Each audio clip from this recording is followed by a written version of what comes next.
Once it has, what I do is I download it to my computer and then I upload it to YouTube, and all of that takes a little bit of time. So it might go out tomorrow, but that way you'll have a copy of the recording, and it can be shared with anybody that wasn't able to make it. So thank you so much for being here. This is a good turnout. I really do appreciate sincerely everyone that shows up to these things, especially now, just so that you're preparing yourselves, because this is, it can be a little bit of a confusing process.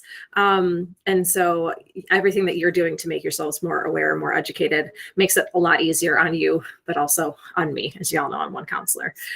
Speaking of, I'm sure that most of you know me, but I'm Amanda Giordano. I'm the school counselor at Nettlehurst, and I am your Go CPS expert outside of the Go CPS team. So I try to make this as like educational without being too overwhelming. And so I've tried to dive into like everything that is a need to know without being too specific, but I can definitely answer questions about specifics. They do change the process a lot. I think for the sake of trying to improve things.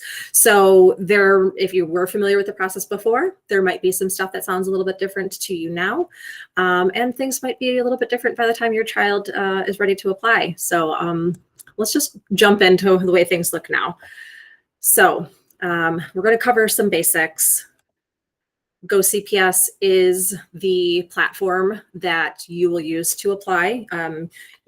You may have used it already. When I send out a PDF of the deck, everything that is linked is labeled I'm linked, and then you can just click it to go to the website. But so Go CPS is the website. It's go.cps.edu. I realize I didn't actually type that in here because it was linked. And it is a CPS to managed site and program that families can use to apply for high schools. There's one application and one deadline, which is great because prior to this, it was a paper application for every single program. And then there was like waiting in the mail to get offers and stuff. So it's a lot more streamlined. It is used not just for high school, but for elementary school and for pre-K. So some of you might have accounts if you applied to a charter school, a magnet school, selective enrollment, like academy, academic center. So you might have accounts already. And so when you are going to do research on, if you use the Go CPS website to search for schools, just keep that in mind. You're going to see a lot of results and you'll have to filter just by high school. And CPS has divided the application process into 3 phases: explore. I say that's always, that's what you're doing now is you're exploring a little bit. Fall of 8th grade is when students will apply for high schools. If you have a younger child who's applying for, gifted center or academic center or any of that, that would happen in the fall. And then early spring is when selection happens, when the results actually come out. So application dates sometimes change. They've rolled out new application systems a couple times. And so with glitches or, just trying to prepare, they've adjusted. But generally, it is in the fall. This year, the application opened for our 8th graders on September 24th. They had an original deadline of November 15th. They extended it twice unexpectedly. And so the final forever deadline ended up being December 15th. They haven't released the dates for next school year. And sometimes, it has opened later. Sometimes it's opened earlier, but I'll keep you informed of all of that when the time comes. I'm going to talk about program types just to make sure that we have shared language. And so I will be talking about programs. Schools versus programs can be a little confusing, because many, if not most, high schools have more than one program that students can choose to apply for. So you've got a fictional high school here called School, very creative, and they have 3 programs. They have a world language program, a fine and performing arts program, and an information technology program. You and your child could choose to apply to all 3 of those programs, but you wouldn't be submitting an application just to school. Maybe your child is only interested in the information technology program. They would apply for just that program. So just making sure that we've got that vocabulary we're clear on that vocabulary. And then to further complicate things, CPS has decided to categorize these programs into two categories. One is the choice program category, and the other is selective enrollment programs. And so there are 11 selective enrollment high school programs. They're all listed on that screen. And then everything that isn't selective enrollment is under that choice program umbrella, which does house a couple different types of programs. You got your neighborhood schools, magnet schools, CTE is career and technical education, service leadership schools, international baccalaureate schools, and charter schools. And we will go into detail in the next slides. So neighborhood schools, students are guaranteed a seat in the general education program of their neighborhood school. So every single CPS student has a seat somewhere without even applying.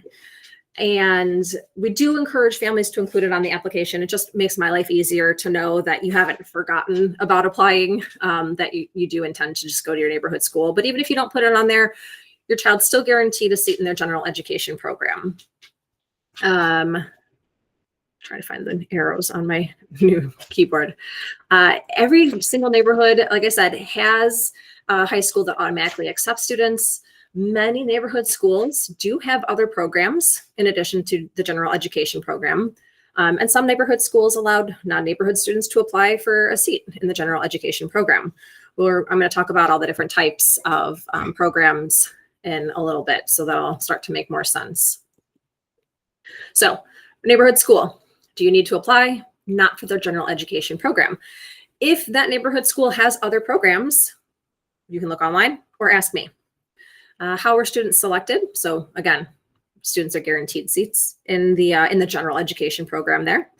And our admission screenings needed, not for the gen ed program, but if they have other programs that your child is applying to, we'd have to check that out just to make sure. Examples are Lakeview and Lincoln Park.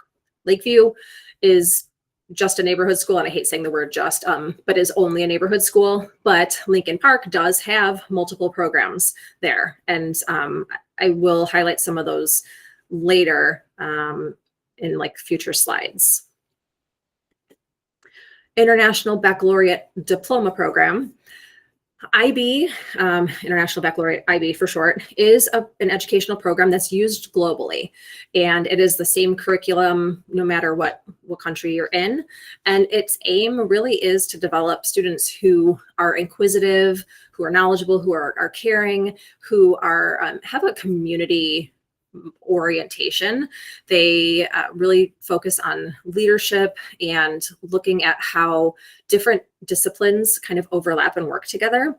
An example that I give is I didn't do IB, but in the high school I attended, we had an option to do a kind of combined world history class and literature class. And so they would kind of line up the authors that we read to go with whatever we were learning about in the world history. And so that's kind of like what IB does. They look at how things work together and overlap. And it is a program that is pretty rigorous, and students really do need to be motivated to do their best. They have to be willing to be organized, and they have to be committed to learning in and beyond the classroom.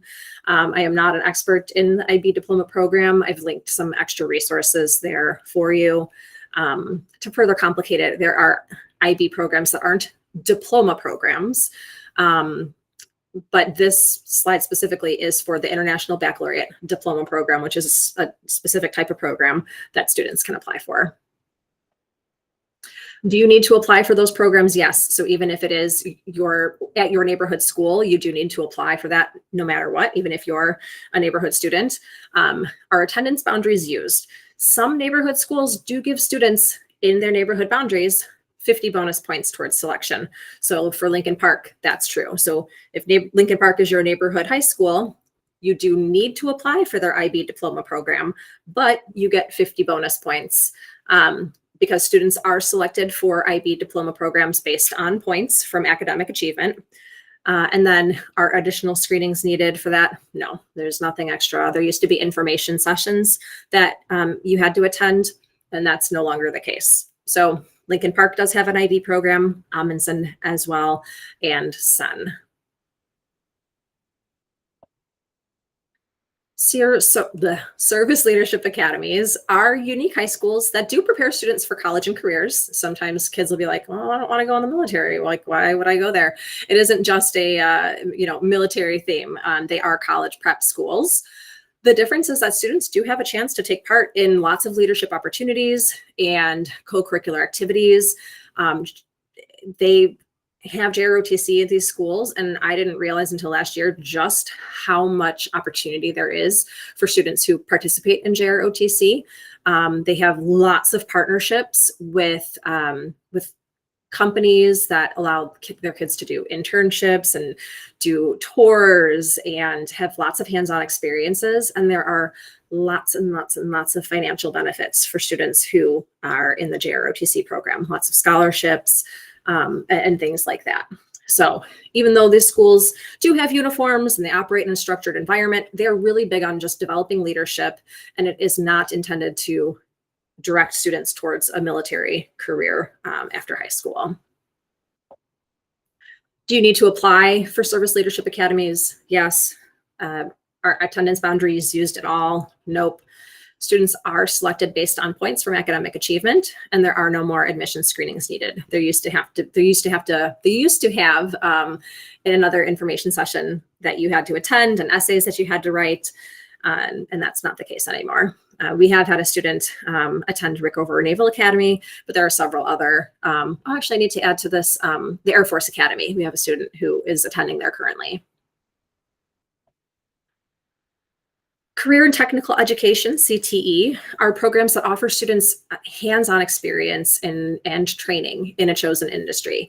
There's a wide range: culinary, hospitality, manufacturing and logistics, engineering. There are some that are centered around like game design, computer science. And depending on the program, students might have the opportunity to earn college credit through that CTE program. They might get certifications in that area, and they might get some real world experience through internships and things like that. You do need to apply if you're interested in a CTE program, even if it's housed at your neighborhood school. Attendance boundaries, if they're used, that varies. How students are selected varies, but there aren't any additional admission screenings. And Alcott's pre-engineering program is an example of a CTE program that our students have attended. Magnet schools and programs. These are specialty programs offered in neighborhood schools, and they focus on a certain area like fine and performing arts, scholars program, honors programs. And although they are inside neighborhood schools, they do accept students from around the city. Do you need to apply? That varies. If it's a program at your neighborhood school, you might just be able to select that and get in. They might still, or you might be able to just apply to that school as your neighborhood school and then later select it as part of registration. But they might require an application. So you'd have to look into that. Are attendance boundaries used at all? Varies. Again, sometimes the neighborhood school will automatically let you in, even if you didn't do an audition or a portfolio review. How are students selected? Varies depending on the program. Like art program, like I just said, we'll have a portfolio review. A drama program might have an audition. And then again, admission screenings needed. It's usually only for the arts programs. Lincoln Park has drama and several others. Von Steuben has a scholars program, and Sun has a dance program as examples of where our students have gone. Selective enrollment high schools. They provide an academically advanced curriculum, so a challenging curriculum for students. Students will take all honors classes and AP. So that really, I tell kids, the only true difference between selective enrollment and other programs or other schools is that there aren't any regular courses offered at selective enrollment. So you can attend Lakeview and have that same experience if you qualify. If you take the placement test and you score well enough, you could be taking all honors courses and then AP courses as well. But so selective enrollment, though, the difference is there's no picking and choosing. So let's say I'm a student, I'm a student who has, my weakness is math. Maybe I go in as a ninth grader at Lakeview, and I'm like, I just don't want to do honors math. I can take honors everything else and take regular math because that's my comfort zone. At a selective enrollment school, you would not have that opportunity. It's all honors all the time. So do you need to apply? Yes. Are attendance boundaries used? No. Students are selected based on points from academic achievement, and they do not have any extra admission screenings. A couple of years ago, there was still a special selective enrollment test that students had to take extra on Saturdays. That doesn't exist anymore. So there's nothing extra at all needed for selective enrollment. And our students have gone to Jones, Whitney Young, Lane Tech, Northside College Prep, to name a few. And then charter schools. They're independently operated schools. They're authorized by the Chicago Board of Education. Because they have autonomy over some of the student-related policies, there may be some differences. I substituted at a charter school it was Young Women's Leadership Academy, and they had some really cool curriculum because they opted to be an all-girls school. They had some coursework that you wouldn't see at other schools that was tailored to their student population. That's just one example.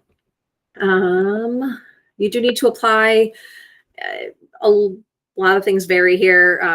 How they select students is usually a lottery. Sometimes they'll have a sibling preference.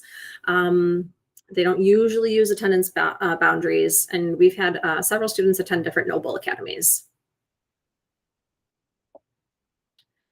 And then this isn't it's not something that's like a choice program category per CPS, but it is a special preference that I wanted to highlight, and it's called Grow Community. And students who attend Nettlehurst and 17 other elementary schools are given preference for admission at Amundsen for their general education program and at Lakeview High School.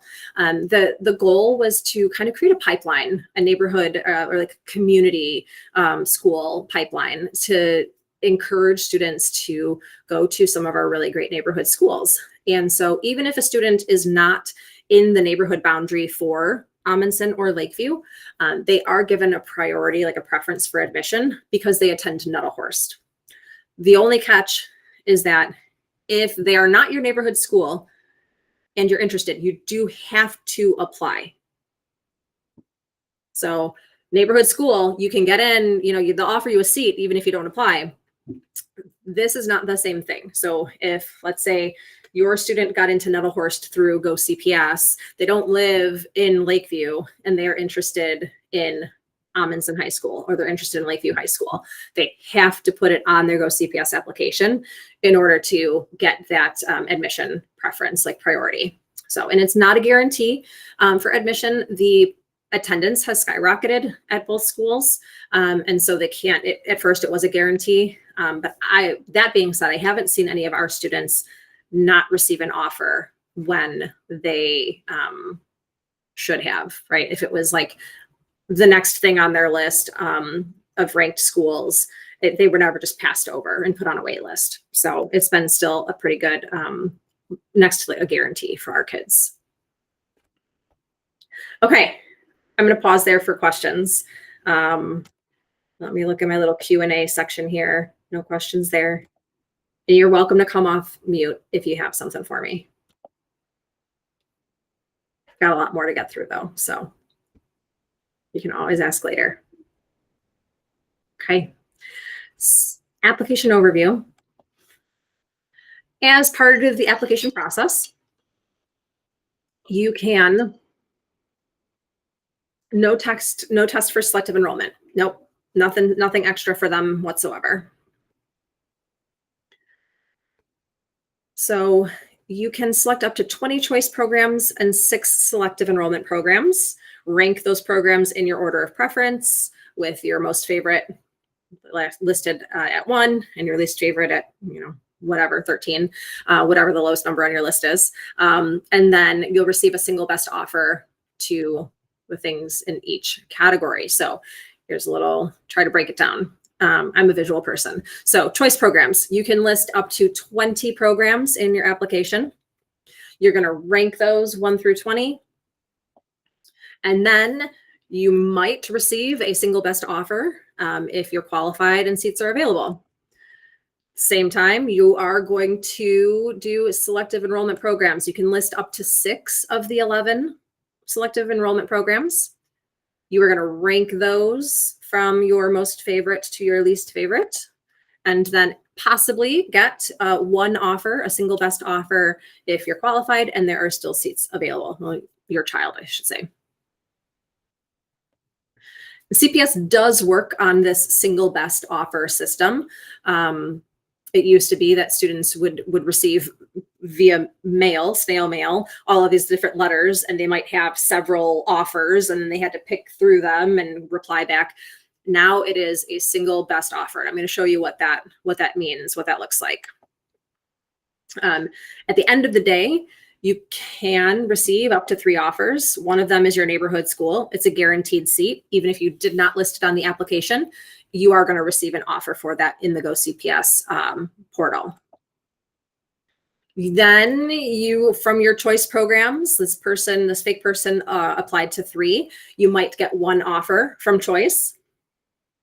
And then you might get 1 offer from selective enrollment. So at the end of the day, you could have 3 different offers to choose from.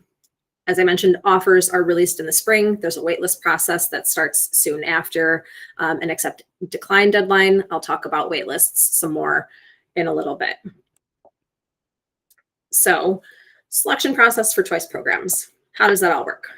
We've got either a lottery, which is just randomly pulling names, or a point system.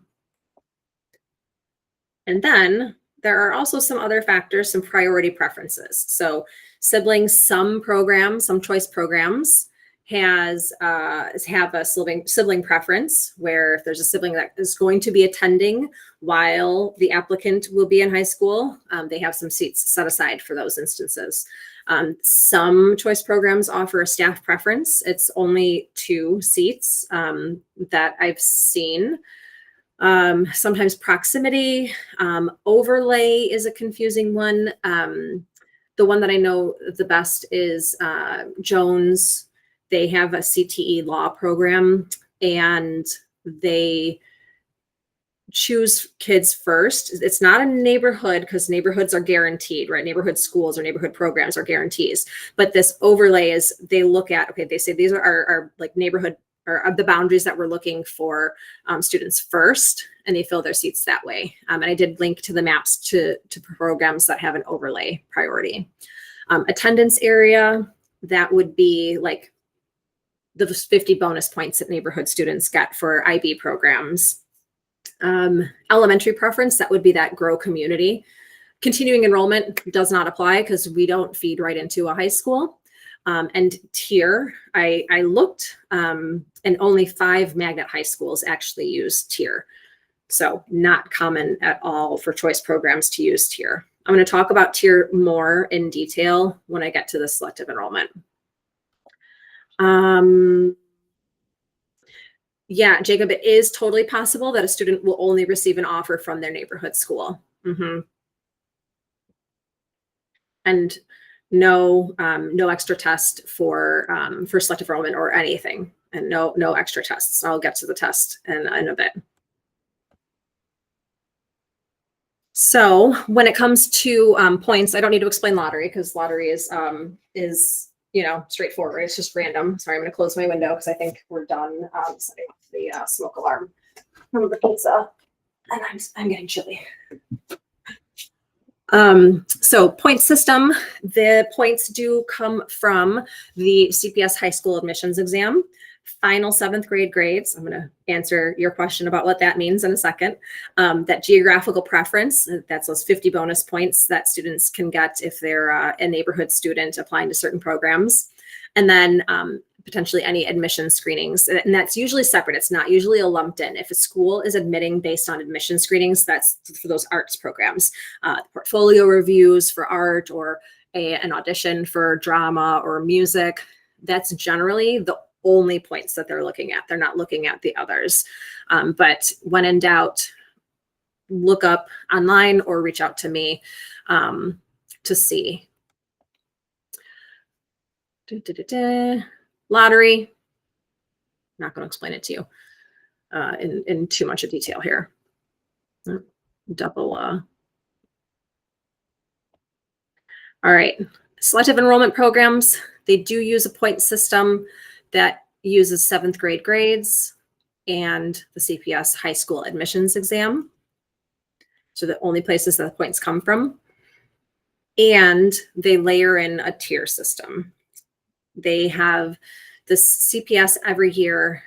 They look at all of the little pockets of neighborhoods across the city at the average income. And they assign them a tier. Tier 1 is the lowest income area. Tier 4 is the highest income area. And then students are placed in line for selective enrollment in descending total point order. So those 7th grade grades and the high school admissions test, they see how many points the students have, put them from highest to lowest. They fill the first 30% of the seats by the students with the highest scores, no matter what tier they live in. And then the remaining seats are then equally distributed to the highest scores in each tier, which means, and there's something else that I'll add when I finish explaining. That's what my pause was. So that means that of the remaining seats, they compare tier 4 students to other tier 4 students, and they give seats to the students with the highest in that tier. And then like they have a certain number of seats set aside. They have a quarter of the remaining seats set aside for tier 4 students.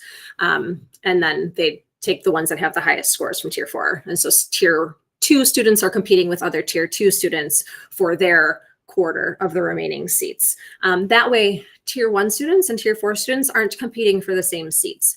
The city has recognized the impact of socioeconomic, inequities, and this is their way of trying to make it a level playing field. Like I explained to the students when I give this presentation, a student in tier 1, they are low income. So let's say they've got 3 siblings, their parent works nights, they go home from school and they are babysitting, making dinner. They don't have time to sit and do all of the extra studying. Maybe they don't have time to even do their homework. So their grades are a little bit lower. They can't afford test prep. And so they're not going to do as well on the admissions test. Whereas you've got someone in tier 4 where, and again, this isn't like not every family that's going to be in a tier 4 neighborhood is going to have higher income, but generally they will, and they can afford a babysitter. So the student can work on their homework and they can study and they can afford a tutor and they can afford test prep. And so their grades are going to be higher. Their test scores are going to be higher. So this is the city's way of trying to provide equity in access to the selective enrollment programs. My pause earlier was that the district hasn't put this in their presentations yet, I don't think, but about 15% of the seats are reserved for students with IEPs. Again, as an equity move, there's the percentage of students in CPS that have an IEP is about 15%. And so the selective enrollment programs do have to admit an equal number, a number equal to what the percentage of students, like diverse learners, is across the district. So that's something that I need to add on my slides because they don't really, they haven't advertised everywhere yet. Let me see, no questions. Yeah, and 504 plans aren't included. For those of you who know the difference, we can talk more offline. And if you don't, then it doesn't apply to you and you don't have to worry about it.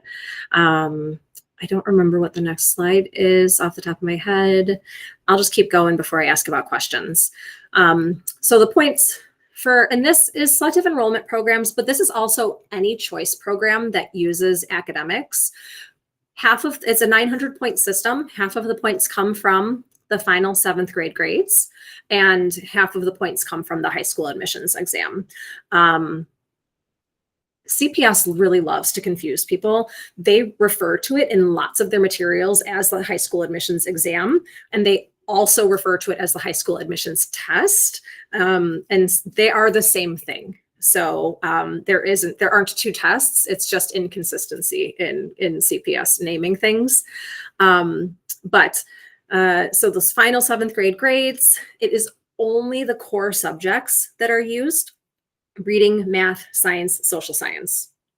No writing, no speaking and listening, just those 4.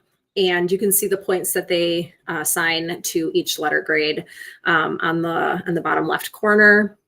I know that I included information about where the 7th grade grades come from on one of these slides, and I'm just going to keep clicking until I get there.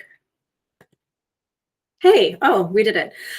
So the final grade, I get this question every year. I get people that are panicking when it gets to be like 3rd quarter, 4th quarter of 7th grade. Like, what are they? Is it the letter grades? Is it points? So here it is. The final grade is automatically calculated in Aspen, and it's the average of the 4 quarter grades for a class. It does use percentages. So in this fictional, we'll call it math class, a student got a 98.5% in quarter 1, an 85.2% in quarter 2, a 78.0% in quarter 3, and an 88.2% in quarter 4. So the system averaged those percentages, and it came out as an 87.48, which gives that student a B as their final grade for math for 7th grade. And it's just the letter that is used in Go CPS. Like, it doesn't get down to the nitty gritty of like percentages. They just go by A, B, C, D. Come on, click. Where are we clicking? There you go. How can you find that in Aspen? The percentages for each quarter or for the final grade? For the final grade. Whenever I select final grade, nothing shows up. So do you have to calculate it manually yourself? You may, or I'm trying to remember if the report card that you get for 4th quarter has the average. I don't generally handle report cards, so I can't remember. Yeah. We'll figure it out. Okay. Yeah. Or, you know, like if you really want to know, it's easy for me. I can just hit transcript and in Aspen, and all it shows is the final average. So it only takes me a second to run that transcript. Yes, they go by ABC, so all A's are equal. If you are a kid who has an 89, you finished with an 89.5 average, that rounds up to, I believe that rounds up to an A. That's the same as a kid who finished with a 100%. And I'm going to turn my light on here. Hold on a second.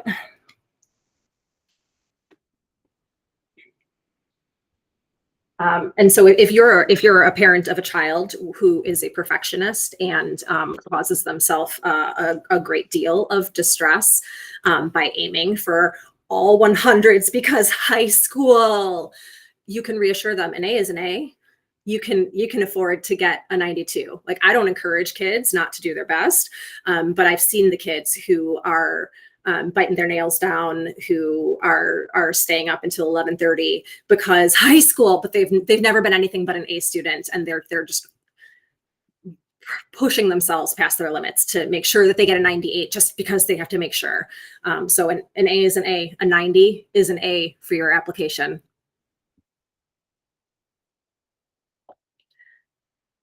The high school admissions test. See, I always use the test because we call it's like abbreviated on the CPS stuff, HSAT. So I always call it the high school admissions test. Again, admission test, admission exam, they're both the same thing. It is a single exam that's used for all CPS high school programs that require test scores. So your IB programs, your selective enrollment schools, all of them, if they pick by points, they use 7th grade final grades and the high school admissions test. Students will take that during the regular school day at their 8th grade school in early October is when that has traditionally happened. There's no need to register. We automatically offer it to all students. There is a makeup test date for students who are absent. So if your kid really isn't feeling well on that day, let them stay home, or make them stay home, because they're not going to test their best if they don't feel well. We do offer a makeup test date. But I have every year kids who ask, well, I don't think I did that well. Can I do it again on the makeup test day? It is physically impossible for students to take it a second time. Like, even if I wanted to be super nice and let them, the testing platform won't even let them. So that makeup test day is really only for students who are absent. There are no retests because you had an off day. The test has changed. It's only been the test for a couple of years, but it has changed in those few years. And so it is just reading and math. Reading, the description says most questions focus on inferring and generalizing information in passages. Includes both informational and literary texts. So basically, reading comprehension, right? 30 minutes, 23 items. Kids tend to freak out, but we haven't had much problem with students needing more time or running out of time. Math questions emphasize the ability to solve quantitative problems. So it's just math. And there's 36 to 39 items, just depending on, which version, if it's the original test day or the other test day, because, they have more than one version of the test, so that there's minimal cheating. So they get a little break between sections. So it's an hour of actually sitting at the test, a little bit beyond that with the break in between and the setup. And it's really just meant to measure, do the students know what they've learned up till that point? Each section of the test is worth 225 points for that total possible 450 points out of the 900 that they might get for, or that they can get for admissions. So I always get questions about test prep, and CPS's stance here is that CPS doesn't recommend test prep, endorse test prep, or provide study guides, test prep courses, sample tests, or questions for the exam. They further run on to say that the Office of Access and Enrollment hasn't seen any direct correlations between student acceptance rates and I think there's a word missing, and their participation in courses offered by test prep companies. And OAE receives feedback each year from parents whose children participated in a test prep course and were not selected for any of their school choices. They were really hammering this point home about their stance. Students engaging with third-party test prep organizations are doing so at their own risk. So I have to give that disclaimer because I, represent CPS. But that being said, we do allow a test prep provider to use the school every year so that traveling isn't a barrier for the students who want to take a test prep course, because every year we do have students who want to take it. Our students are active, involved, and busy. And so this minimizes, that barrier that traveling can provide. It is a tuition-based course. It is in the $500 range. It's been inching up, year to year. It's at least $550. It might have been more. It is an 8-week course that runs from August to October, so that they try to line it up so that it ends right before the students will be taking that test. It's 2 hours a day, once a week after school. And we've been using Test Prep Chicago for the last few years. That information about registering for that is shared with families toward the end of 7th grade. I have a flyer to send to 7th grade families who are on the call. I have a flyer to send home in the next couple days. Any questions about all of that?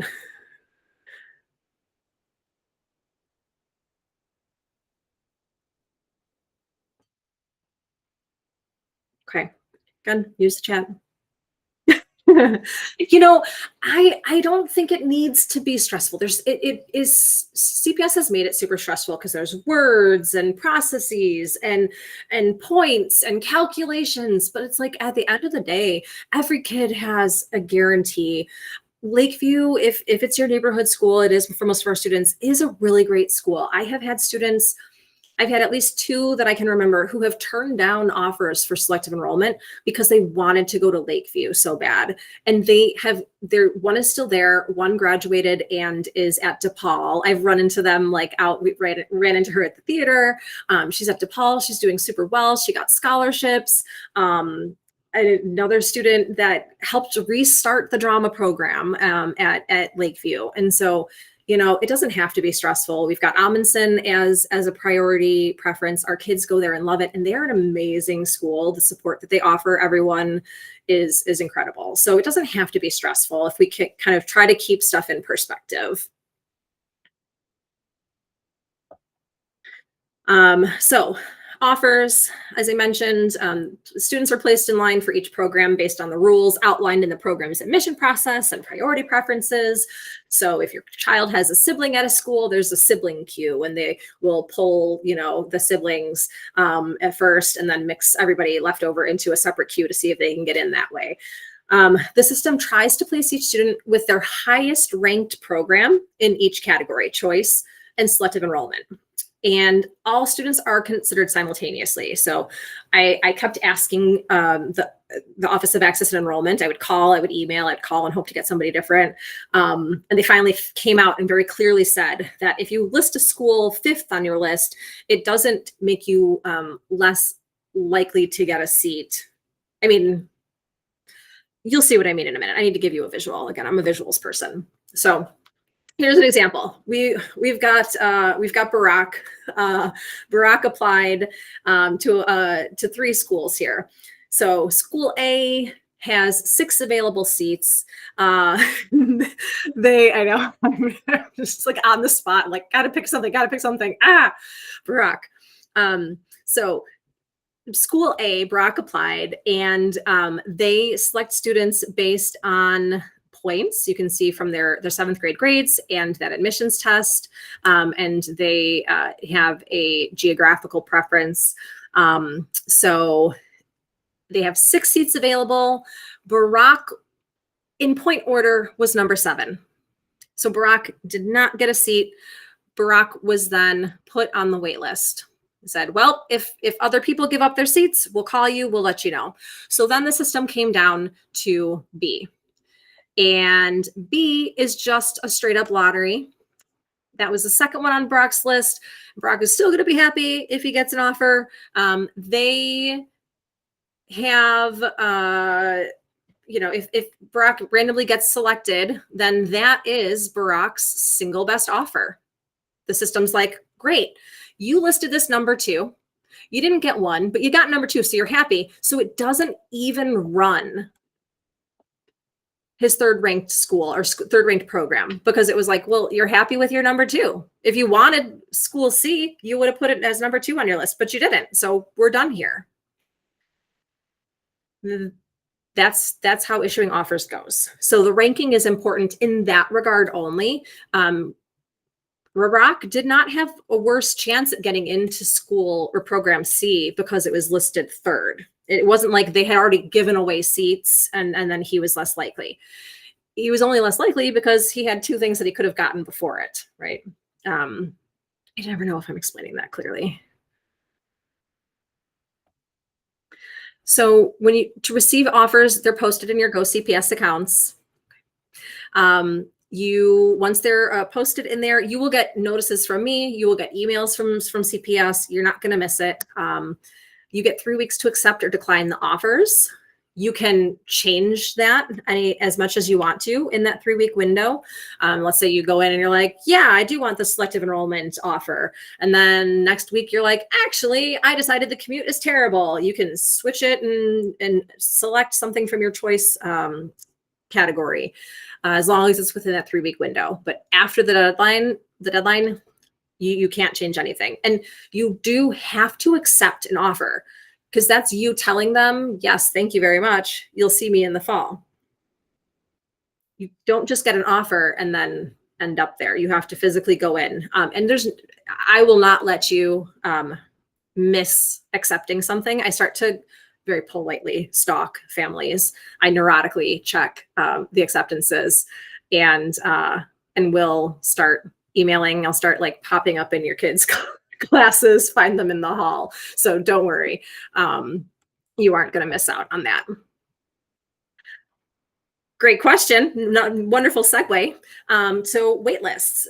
The wait lists, students are placed on a wait list, but then it's also called rolling wait list. The wait list opens several weeks after the accept decline deadline. It used to be like a week before. This year, it was like a month. I'm going to come down to bottom here. So wait lists will remain open for a very long time. So choice programs, their wait list stays open until January of the following year. So your child can be in 9th grade in December and potentially get a call from a program saying, hey, you were on our wait list. Do you still want a spot? Selective enrollment, their wait list only remains open until the 20th day of school. However, at the bottom here, all programs, and of course I can't do it straight, so I just covered some of the words. All programs are included in rolling waitlists, and students might get a waitlist number for like either choice or selective enrollment programs, but only programs that haven't filled all of their seats during that initial offer period will actually work the waitlist. I think this is incredibly cruel, but I am not a decision maker in this process. Not a single student's waitlist number for selective enrollment changed last year. So, you know, I had a student who was like, I'm number 3 on the waitlist for Jones. And I was like, your odds are still 0%. And I don't want to crush your dreams, but I also don't want you to have hope forever, because that's a dangerous thing too. So going back to this top of the wait list then. So those rolling wait lists, they have to open after the accept decline deadline, because before that, schools don't actually know who's coming to their programs, because people can still be editing in that 3-week window. So then once that deadline hits, then those decisions are sealed, and Alcott can say, oh, well, you know, we gave 85 offers, but 16 of them didn't take them. So now we can reach out to people from the wait list. You will get an email, you will get a call, and you'll have 48 business hours to accept or decline that wait list offer. The rolling wait list is a newer addition in recent years, where if you are not happy with the offers that you received, you can go and add yourself. You can edit your application basically once that rolling waitlist period opens. You can add any school or program that you're eligible for, regardless of capacity. So yeah, you might see that Jones is there and go, woo, I'm going to add myself to the waitlist, but they're never going to actually offer any seats. Students can remove programs from their application. They can re-rank what was on their list. But the only word of caution is that if you do accept a waitlist offer, it automatically declines what you had before. So I always say, if you're not happy with what you got, if there's something that you have a chance that you would like better, go for the rolling waitlist. But if you like what you've got, just leave it alone. Yeah, if Alcott has 85 seats and fill them initially, they make 85 offers, but then 5 kids leave, they move to the suburbs, whatever, then yeah, they have 5 seats open. I don't know. I mean, theoretically, that's how it works. I don't know. Like I would assume that they give those calls, right? Like they have those seats to fill and they want the funding for having those students. So now is it, you know, October, November, December of 9th grade and 2 students leave? Are they still calling? Are they still as likely to call a kid off the wait list? I don't know. I'm not in high school, and but in theory, that's what everything is saying. Yeah.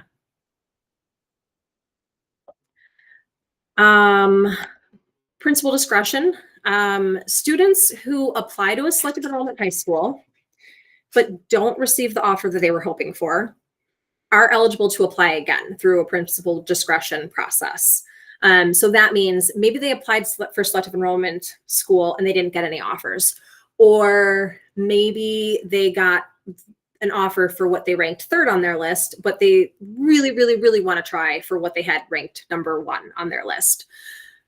They can apply through principal discretion. Selective enrollment high school principals have the option to select up to 5% of their incoming class through principal discretion. They are not required to, so maybe they choose nobody. And it does open in the same Go CPS application portal a couple weeks after those initial offers are released. Some more information on the next slide. Students must apply based on one or more of the following criteria: unique skills or abilities, activities demonstrating social responsibility, so leadership activities, community service, extenuating circumstances. Like I give the example, and again, I'm not like the most creative, so I use the same example all the time. Let's say we know it all hinges for points, at least on 7th grade. And let's say in 7th grade, your parents divorced and your dad moved you to the other side of the city. And then while you were there, your house burned down along with all of your books and your dog ran away. Your 7th grade grades are probably not representative of your abilities. So that would be that extenuating circumstance or an example, right? And then demonstrated ability to overcome hardship. I've had students write about, being adopted or moving as a military kid and just demonstrating like, maybe I didn't look great on paper for this application, but like, here's my history of being able to do hard things. High school's hard, selective enrollment is hard, but I can rise to the occasion. They're not going to boot kids. That's a great question. I've never been asked, and I've not really thought about the maths there. If you're dying to know, I can email the Go CPS team, Jacob. But they're not going to boot kids and replace them. Oh.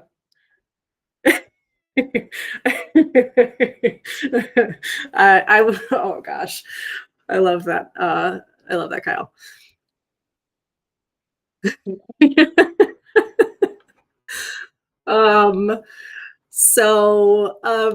Moving along. Oh my gosh, it's 6:56, y'all. You, in this application, in the Go CPS portal, which will automatically appear for students who have applied already, who are eligible because they applied initially, students are required to submit a personal statement of up to 6,000 characters that supports the criteria they chose. They can upload up to 3 letters of recommendation from teachers, coaches, clergy. I tell kids, pretty much anybody with family, they could pick family, but obviously family is biased. But it does not have to be school staff, is my point. And then up to 4 pages of additional supporting files. So if there's a newspaper article, if you want to write a list of awards that have been received, like anything there. And there is a full principal discretion handbook that's posted on the Go CPS website. I always get asked, do kids get picked this way? Yes, I know 3. It was not easy for me to check until this year. Or it was actually nigh impossible for me to check. So that's why I'm like, maybe 3. But yes, we've had at least 3 kids that I know of get picked through principal discretion, which kind of gave me faith in the process because I always thought it was just like a political backdoor. But we've had some like actually deserving kids. But 3 in my 8 years, it's not a lot. So when kids and parents ask me like, should we go for it? I say, if you won't be able to sleep at night because you didn't at least try, if you're going to live with the regret, but also, you won't be crushed by the disappointment of a no, and you've got the time to write a personal statement, go for it. But if you're happy with what you've got, it's a lot of work. And hope is a dangerous thing, and it's small odds. So, it's everyone's individual choice. Oh, good.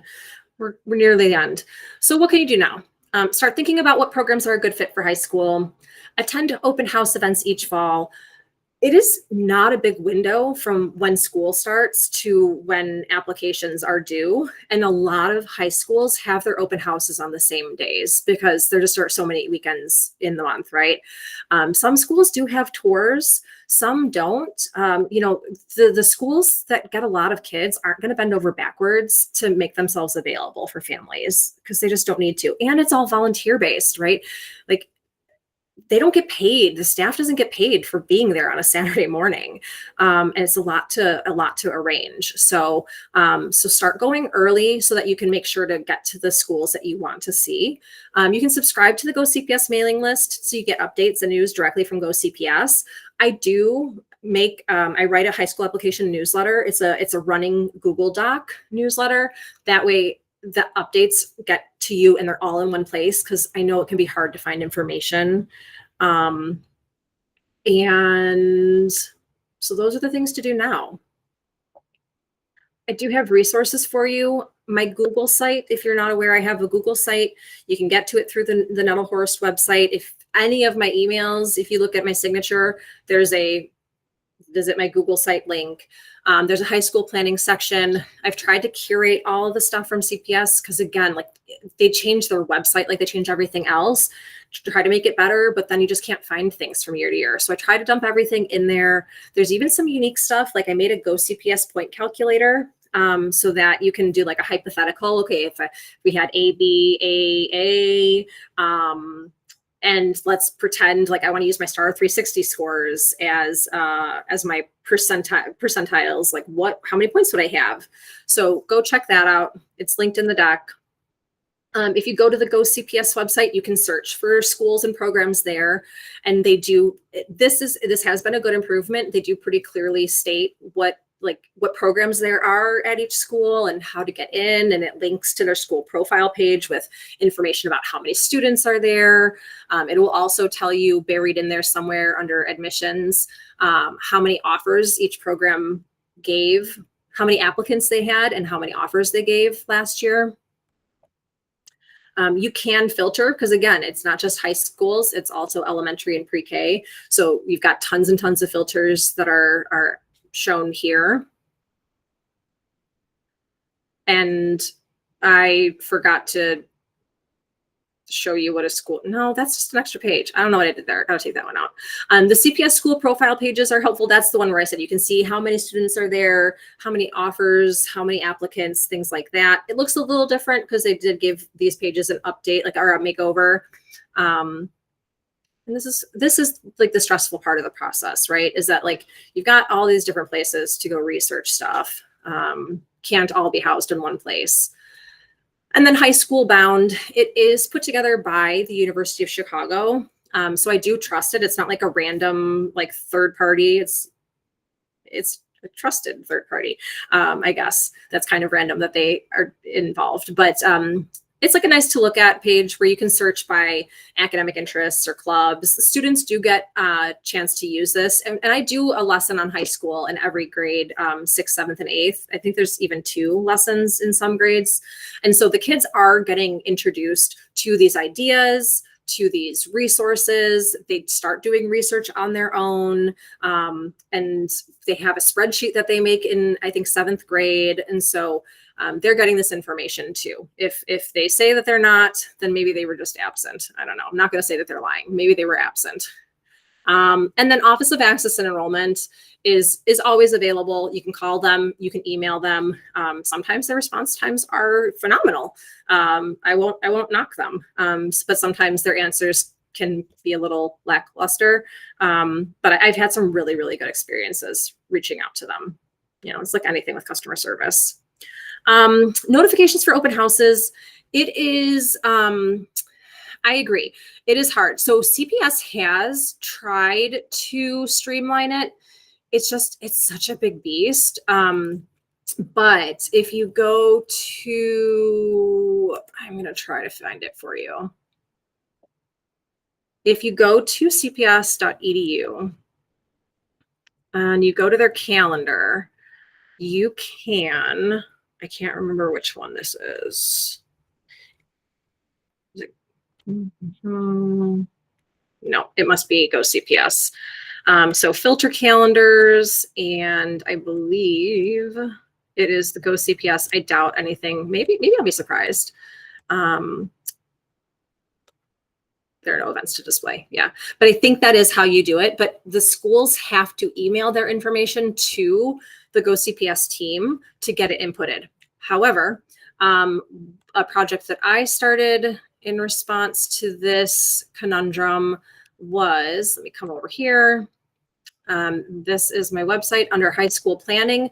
I did create a virtual bulletin board, and then all of the counselors in our network, we all add flyers here. And there once was an intern that made a giant master list and updated it. And then another counselor took that over last year. So eventually that might appear on this board too. Those are the closest things that I have for you. I agree. You can check their websites, but sometimes their websites, they don't even get updated. It is frustrating. Okay. I'm out of slides. Any questions?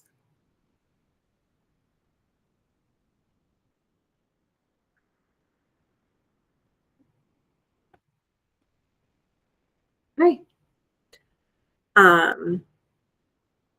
You're very welcome. Again, I really appreciate you being here. The more that you arm yourselves with knowledge, the easier this is for me, which I sincerely appreciate. But I'm here every step of the way. Reach out, send your kids to me with questions. I love when they advocate for themselves. Again, in 8th grade, I communicate a ton. So yeah, I'm here. You're welcome. And I'll send out the recording and the deck. You're welcome. You're welcome. Have a wonderful evening, everybody. Oh. Hi, Isabel. You're welcome, everybody. Slay Queen. Giordano, before we pop off, yeah.